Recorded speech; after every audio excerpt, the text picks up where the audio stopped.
Hong Kong వెళ్ళాలంట, service చేయాలంటే దాన్ని. అప్పుడు ఇచ్చాను నేను లెఫ్ట్ అండ్ రైట్. నేనేం అల్లటప్ప ఉండి కాదు, కుర్రోడు జంగాడు అనమాట. నాకైతే బెంగ వచ్చేసిందో 2-3 రోజులు అయితే అసలు అన్నం కూడా తినలేదు. హాయ్ మాయా, హలో, నమస్తే, అస్సలం వాలేకుమ్, welcome welcome welcome back to the new. ఈ రోజు పొద్దున్నే నిద్ర లేకనే ఫోన్ వచ్చింది ఒకటి, బాబు మీకు ఒక కొరియర్ వచ్చింది తీసుకోండి అని చెప్పేసి వెళ్ళి తీసుకున్నాను అనమాట. ఆ కొరియర్ ఏదో కాదు, అది ఇదే. దీని లోపల ఏముందనేది చూపిస్తాను. అసలు ఇది మనకి ఎలా వచ్చింది అనేది కూడా చెప్తా. దానికోసం రక్తాలు చిందించాం మేము. వీడియో అయితే చివరి వరకు చూడండి మాయ, పక్క ఉపయోగపడుతుంది మీకు. వీడియోలోకి వెళ్ళే ముందు లైక్ చేయడం మర్చిపోతే ఏమాత్రం లైక్ చేయకుండా వీడియోలోకి వెళ్ళిపోతాం. చలో. ప్యాకింగ్ మాత్రం మామూలుగా చేయలేదు. ఇది ప్యాకింగ్ చింపినప్పుడు వీడియో తీయడం చాలా అవసరం, ఎందుకంటే పెద్ద ముదురులేదు. ఆల్రెడీ మనం దీనివల్ల అమ్మ ఎంత గట్టిగా చేశారు చూడండి. ప్యాకింగ్ లోపల ఉంది మనకి మన వస్తువు. ప్యాకింగ్ మాత్రం చాలా గట్టిగా ఉంది, ఎంత లాగుంది అసలు. కింద వేసి కొట్టినా ఏం చేసినా ఏం కాదు. చూద్దాం లోపల ఏముందో. మనం వీడియో మాత్రం జాగ్రత్త తీరే. నువ్వు చాక్ జాగ్రత్త బాబు, నా మీదకి వేసేలా ఉన్నావు. అరే అట్టి కోసేరా, అలా కోసి.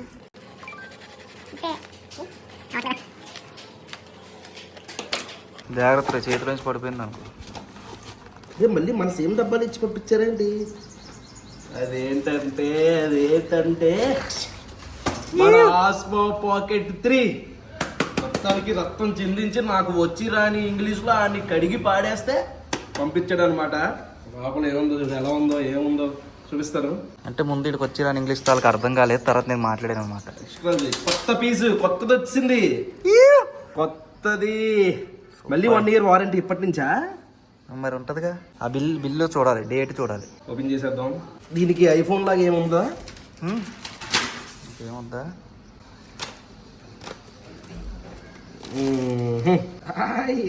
అందరూ ఇదిగో ఇలా తీస్తే ఫైనల్లీ మనం ఏదైతే దేనికోసమైతే మనం ఇంతలా కష్టపడ్డామో, దేనికోసమైతే చాలా దూరం వెళ్ళామో, అది మన ముందుకు వచ్చింది. అదే ద ఆస్మో పాకెట్ 3 కొత్త పీస్ అనమాట. కొత్త పీస్ వచ్చింది. మనం ఎన్ని సంవత్సరాలు, ఎన్ని నెలలు వాడాం? 5 నెలలు వాడామా? 5 నెలలు వాడాం. ఇప్పుడు ఇది వచ్చింది, పని చేసేస్తుంది. అది అలా ఉంటది. ఇప్పుడు అసలు ఏం జరిగిందో చెప్తాను. పాత వీడియోలు చూడలేని వాళ్ళు కన్ఫ్యూజ్ అవుతారు ఏం జరిగింది అనేది. రెండో కెమెరా మనం ఇంతకుముందు ఆల్రెడీ ఈ కెమెరా కొన్నాం డీజే ఆస్మో పాకెట్ 3. అయితే ఏమైందంటే ఇప్పుడు ఇది చూసారా, ఇది ఇలా నొక్కుతుంటే ఇలా తిరుగుతుందా, అదేమైందంటే ఇలా వచ్చేది ఆటోమేటిక్గా. ఇలా నొక్కినా సరే ఆటోమేటిక్గా ఇలా వచ్చేది. దాంతో మేము ఫస్ట్ కంప్లైంట్ పెట్టాం. అసలు కామెడీ ఏంటంటే DJI వాళ్ళ సర్వీసింగ్ సెంటరే లేదు ఇక్కడ. అది మొత్తం కూడా మెయిన్ ఎక్కడ, హాంకాంగ్ అంట. అయితే ఎలాగోలాగే కింద మీద పడి ఏదో ఒకటి చేస్తే ఒకటి దొరికింది. ఏంటంటే అది ఏంటంటే ఏజ్లెస్ ఎలక్ట్రానిక్స్ ప్రైవేట్ లిమిటెడ్ అనేది మన ఇండియాలోకి వచ్చేసరికి ఆ DJIకి సంబంధించిన సర్వీసింగ్ సెంటర్ అనమాట. అది కూడా మెయిన్ కాదు, వాళ్ళతో కాంటాక్ట్ అయ్యారు ఇక్కడ ఇండియాలో. అయితే వాళ్ళు నేను కాంటాక్ట్ అయ్యాను. మెయిన్ DJIకి మెసేజ్ పెట్టా, అందులో ఒక అమ్మాయి కాంటాక్ట్లోకి వచ్చింది. అమ్మాయి వచ్చింది అని చెప్పాలా ఏంట్రా పట్టుకొని? వాళ్ళకి మెసేజ్ పెడితే వాళ్ళు ఇక్కడ ఏజ్లెస్ అంట, అదేదో ఏజ్లెస్ ఎలక్ట్రానిక్స్ అంటే వాళ్ళు కాంటాక్ట్ అవ్వమంటే కాంటాక్ట్ అయ్యా. వాళ్ళు నాకు ప్రూఫ్లు పెట్టండి అంటే ప్రూఫ్లు పెట్టా. ఇది జరిగిందని చెప్పేసి నేను వీడియో ఇక్కడ పెడతాను చూడండి మీరు. ఇది ప్రాబ్లం అని చెప్పేసి వాళ్ళకి వీడియో పెడితే ఓకే సార్, నేను యూట్యూబ్లో కూడా ఆల్రెడీ చెక్ చేసి ఇదే ప్రాబ్లం ఉన్న వాళ్ళు కొత్త కెమెరా ఇచ్చేసారు. నేను పంపించాను, వాళ్ళు చూశారు. కెమెరా ఇక్కడ నుంచి పంపించడానికి ఒక 10 రోజులు అయింది. వాళ్ళు చెక్ చేసిన తర్వాత నేను అందుకనే పకడ్బందీగా వీడియోలు అన్నీ తీసుకున్నా. ఇక్కడ ఏదో లిక్విడ్ లీక్ అయిపోయిందంట, ఇక్కడ దెబ్బలు తగిలేసినాయి అంట, లోపల డెంట్లు ఉన్నాయంట. డెంట్లు ఉంటే కొత్త కెమెరా ఇవ్వరంట. సరే నాకు కొత్త కెమెరా వద్దన్నా, ఆ కెమెరానే రిపేర్ చేసి పంపించే, వారంటీ ఉంది కదా అన్నాను. ఇక్కడ వారంటీ చేయరంట. హాంకాంగ్ వెళ్ళాలంట, సర్వీస్ చేయాలంటే దానికి. మళ్ళీ హాంకాంగ్ పంపించడానికి డబ్బులు మనమే ఇవ్వాలంట. ఇది ఎక్కడ ఉడ్డవరం రా బాబు. సర్వీస్ ఉంది, వారంటీ ఉంది, నాకు రిపేర్ వచ్చింది, అది ఫిజికల్ డ్యామేజ్ కాదు, లోపల మెకానికల్ ఎలక్ట్రానిక్ డ్యామేజ్. అది మీరే కదా రిపేర్ చేయాలంటే అసలు లేదు, మీ దగ్గర ఇది అయిపోయింది, మా రూల్స్ ఒప్పుకో అది ఇది అంటున్నాడు. అప్పుడు ఇచ్చాను నేను లెఫ్ట్ అండ్ రైట్. అప్పుడు ఆడికి అర్థం కాల. అప్పుడు వలీగడికి ఫోన్ ఇచ్చా. బాగా ఒప్పుకున్నావురా.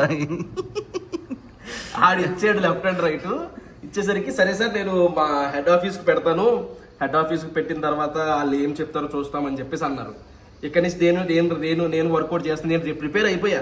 మనకి అసలు పెద్ద వీడియో చేసేద్దాం, ఇది వైరల్ చేసేద్దాం, అసలు ఎవడు కూడా ఇంకోసారి డీజే ప్రోడక్ట్ కొనాలంటే 100 సార్లు ఆలోచించాలని చెప్పేసి ఫిక్స్ అయిపోయాం. తర్వాత మా ఫ్రెండ్ సృజన్ ఉంటాడు, ఆడు ట్రై చేశాడు, ఆడు పెట్టాడు, పైకి ఆడు కూడా డీజే ఎవరితో కాంటాక్ట్ అయ్యాడు. అయితే మెయిన్ వాడు ఎక్కడ కంగారు పడ్డాడంటే నా దగ్గర వీడియోలు ఉన్నాయి, నా దగ్గర జరగలేదు వీడియోలు ఉన్నాయి, నేనేమో అల్లటప్ప ఉండి కాదు, నేను ఇన్ఫ్లుయెన్సర్ని, నాకు 10 లక్షల మంది సబ్స్క్రైబర్లు ఉన్నారు, ఇన్స్టాగ్రామ్ లో లక్షల మంది ఫాలోవర్లు ఉన్నారు, నేను ఒక వీడియో చేసి పెడతాను, నువ్వు నన్ను మోసం చేసేవాడు, నీకు డిప్ప పగిలిపోతురా బాబు అన్నాం. కొంచెం కుర్రోడు జంగాడు అనమాట. మన ఫాలోయింగ్ చూసి ఛానల్ లింకులు పెట్టేసాం. అయితే okay sir I will inform to my higher authorities గడుదు గుడ్డు అని చెప్పేసి పంపించాడు. పంపించు 2వ రోజు అంటే ఓకే సార్ చెప్పేసారు, మీ కెమెరా మీకు వచ్చేద్దని చెప్పేసి కొత్త కెమెరా ఇచ్చేస్తాం, ఇది మీ ప్రొడక్ట్ కొత్త కెమెరా ఇచ్చేస్తారంట, అది ఉందంట. అంటే బేసిక్గా ఆడు పైన వాళ్ళని ఎవరిని కాంటాక్ట్ అవ్వకుండా ఇక్కడి నుంచి ఇక్కడికే చేసేసి ఏదో ఓవర్ రైటింగ్ చేసేద్దాం అనుకున్నాడు. మనం ఊరుకుంటామంటే మనం మామూలుగానే 10,000 ఖర్చు పెట్టామంటేనే 100 సార్లు ఆలోచిస్తాం, అలాంటిది 60,000 ఖర్చు పెట్టాం ఈ కెమెరాకి.